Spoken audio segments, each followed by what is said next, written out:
gengs, jumpa lagi kita di sini. Untuk kali ini kita ulas Kota Kupang, sejarah Kota Kupang. Selamat menonton.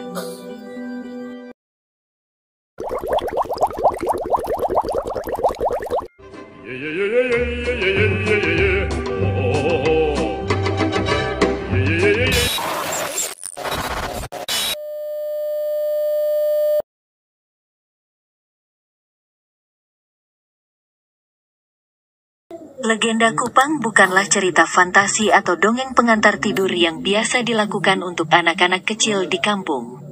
Akan tetapi Kupang tempo dulu adalah sebuah legenda bermakna sejarah karena peristiwa-peristiwa yang dialami penduduk pemula di suatu lokasi negeri yang sepi diliputi hutan belukar adalah sebuah peristiwa sejarah yang berproses dari masa ke masa sampai terbentuknya nama Kupang. Negeri yang sepi tersebut, awalnya hanya terdapat dua kampung tradisional yaitu Kampung Kaisalun dan Kampung Bani Baun. Kedua kampung itu dihuni oleh sekelompok orang bersama pemimpin adatnya yang mengaku sebagai suku bangsa Helong yang datang dari negeri seberang laut. Kata Helong berasal dari dua suku kata He yang berarti jual dan kata Lo yang berarti tidak. Jika digabung berarti tidak jual. Pengertian umumnya yaitu pengorbanan atau rela berkorban. Falsalah hidup Helong dari leluhurnya, bersedia berkorban dan tidak rela diganggu oleh lingkungannya dan mereka akan berbalik membalas kalau sampai diganggu. Data lain menyebutkan bahwa Timor telah dihuni manusia sejak 13.500 tahun silam, oleh sekelompok kecil penduduk, hidup dari berburu dan mengumpulkan hasil hutan. Sekurang-kurangnya terdapat dua kelompok yang mendarat di Pulau Timor yaitu kelompok etnik berbahasa Tetun, Dawan dan Buna mendarat di pantai selatan Pulau Timor dan kelompok etnik berbahasa Helong mendarat di ujung timur Pulau Timor. Daratan yang luas itu oleh para leluhur orang Helong menamakannya Nusa Timu. Terdapat tiga tempat yang sangat berkesan ketika para leluhur Helong menemukan Nusa Timu. Tempat itu dijadikan lambang abadi yakni Bandar Tutuala, Tutufala, dan Pulau Lako, Lakon. Di tempat tersebut terpatri moto, pengorbanan, permusyawaratan, dan pengabdian. Moto ini menjadi falsafah hidup peninggalan nenek moyang orang Helong. Kelompok 1 berjumlah 11 kepala keluarga yaitu Nuh Natun, Lai Kait, Lai Daat, Lai Lopo, Siki Timu, Lisi Lena, Lisi Lai Hulu, Klapeka, Lai Biti, Lai Naisono dan Lai Nusa. Kelompok 1 di bawah pimpinan Lai Kait. Ada saat pelepasan kelompok karena jurusan atau rute yang ditempuh berbeda maka oleh Raja Helong dibuat acara pelepasan yang disebut Sao, artinya melepas pergi atau berpisah. Tempat diadakan acara pelepasan berdekatan dengan sumber mata air, sehingga lokasi tersebut diberi nama Ui Sao. Ui berarti air, Sao berarti melepas pergi, berpisah.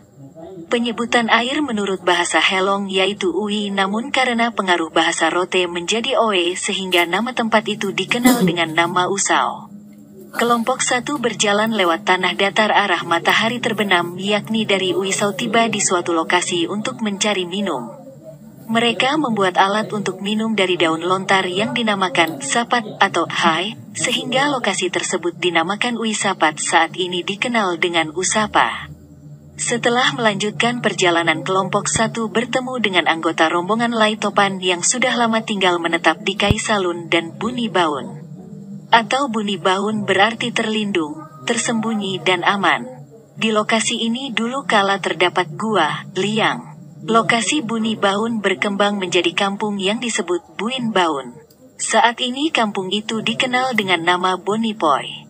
Kelompok 2 berjumlah 24 kepala keluarga, yaitu Solini, Helena Sabu, Putis Lulut, Belismau, Ismau, Lai Silap, Buit Lena, Lasikodat, Tiu Muli, Helena Mui, Lai Bahas, Lai Kuni, Buit Bisi, Bistolen, Koe Slulat, Bilistolen, Bimusu, Balmae, Bal Somang dan Mestuni. Kelompok ini dipimpin langsung oleh Lisin Bising, Lisin Lai Lai Bisi. Menempuh daratan berbukit, rombongan tersebut beristirahat sambil makan disebut ka, sedang bekal yang dibawa untuk dimakan selama perjalanan disebut biti, lokasi untuk makan bersama dekat dengan sumber air yang berlimpah yang ditandai dengan nama Ui Kabiti. Tempat itu sekarang dinamakan Oikabiti. Kemudian rombongan meneruskan perjalanan melalui Kampung Batu Lesa, Uibatu, Tapa, Uitalu, dan Nayoni. Dari Nayoni rombongan tiba di Kampung Petu, berasal dari kata pentu, artinya pantat kering. Di tempat tersebut suara yang diteriakkan akan memantul kembali, eko, dari sebuah batu yang disebut Batu Fala, artinya batu bersuara, saat ini dikenal dengan nama Fatukoa dalam bahasa Timor. Fatukoa artinya batu berteriak. Pada perjalanan selanjutnya kelompok 1 bertemu dengan kelompok 2 di Kampung Liliba. Kampung ini diberi nama Liliba karena terdapat kali, sungai yang aliran airnya sangat deras, tidak ada jembatan sehingga anggota rombongan takut menyeberang. Kata lili adalah sebuah isyarat artinya takut-takut, ba, artinya air yang mengalir. Dengan demikian, Liliba diartikan takut menyeberang banjir air kali yang deras. Di tempat itu Lisin Laibisi memberikan tempat tinggal pada keluarga Lasikodat. Tempat itu ditunjuk mulai dari Uibatu sampai Pantai Tenau termasuk Bolok. Keluarga Nusnatun diberi tempat bernama Tuaknatun, wilayah Bakunase, Batu Plat. Sebagai tanda peringatan atau kenangan bagi leluhur orang Helong, maka pada masa pemerintahan Bupati Kupang WCH, umatan di Kampung Bonipoy, di samping barat gereja Katolik diberi nama Jalan Semau.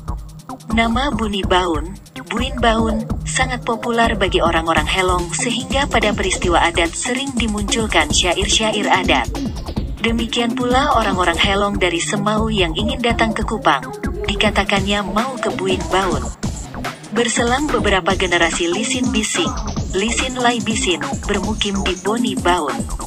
Periode berikutnya rombongan Lasikodat, menyusul, namun memilih tinggal di ujung Tanjung, lokasi kantor Syah Bandar dan Mercusuar. Saat itu masyarakat memiliki dan mengakui 3 raja, yaitu Lainkopan, Lisin Bising dan Laiskodat, Raja Muda. Itulah yang menjadi cikal bakal lahirnya Kampung Kupang tempo dulu. Dari kisah ini terungkap bahwa Lainkopan adalah raja pertama.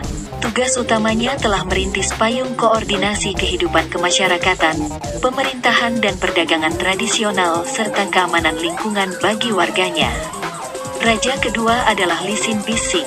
Lisin Laibisi dinobatkan menggantikan bapaknya Laibisi untuk memimpin 35 kepala keluarga dan anggotanya. Namun setibanya di Buni Baun, statusnya sebagai raja menempati urutan kedua setelah Laikopan, yang sudah lebih dulu diakui masyarakatnya sebagai raja. Data menunjukkan Raja Lisin Bising dan putra mahkota Bisik Lisin memangku jabatan pada masa prasejarah. Setelah itu disusul Raja Koen Laibisi yang bergelar Koen Amtuan, Koen Besar. Tergolong masa peralihan dari prasejarah memasuki masa sejarah. Menurut catatan pada masa kekuasaan Koen Laibisi dan periode kekuasaan raja-raja selanjutnya berjumlah 15 orang dan semuanya dari keturunan Lisin Bisin. Demikian pula pada masa VOC pemerintahan Hindia Belanda terdapat 10 orang raja dari keturunan Lisin Bisin, diantaranya yaitu Manas Bisi IV tahun 1816 sampai tahun 1826, kemudian Manas Klomang Bisi Lisin urutan raja ke-6 tahun 1872 sampai tahun 1882. Saat itu Raja Manas Klomang Bisi Lisin memperkenalkan Sonaf Kaisalun dengan nama Sonaf III. Setelah Raja Manas Klomang Bisi Lisin, jabatan sebagai raja dipangku Leo Manas Bisi Lisin, tahun 1882 sampai tahun 1885, lalu Din Manas Bisi Lisin, tahun 1885 sampai tahun 1908, lalu Soleman Palo Bisi Lisin, tahun 1908 sampai tahun 1911, dan urutan raja ke-10 dijabat oleh Salmun Palo Bisi Lisin, tahun 1911 sampai tahun 1917. Sesuai dengan penerapan sistem politik pemerintahan Belanda, maka periode berikutnya jabatan raja diturunkan menjadi veter.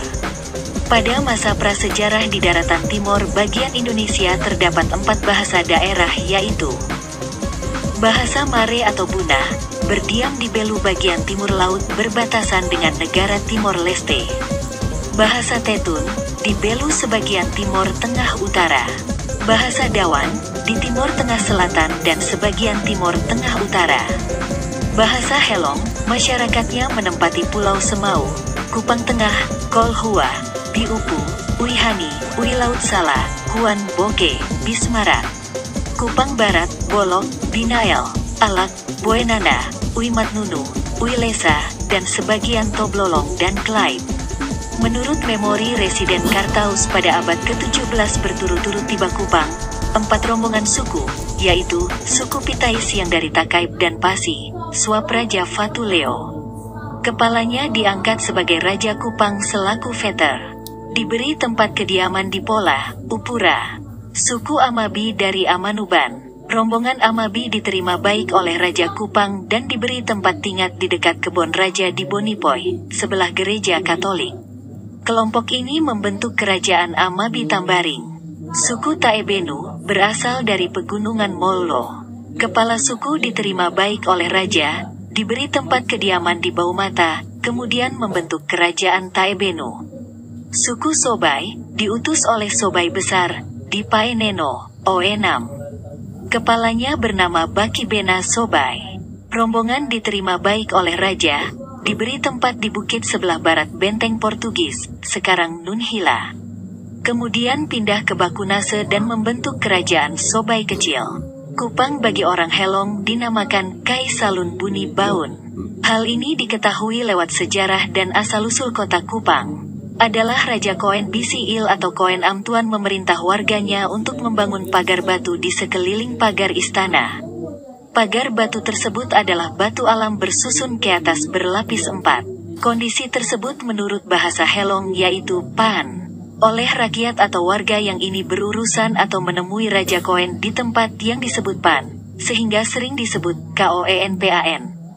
Dalam perkembangan penggunaan bahasa, ucapan, secara etimologis kata Koenpan berubah menjadi Kupang, selanjutnya dengan ejaan baru maka disesuaikan lagi menjadi Kupang.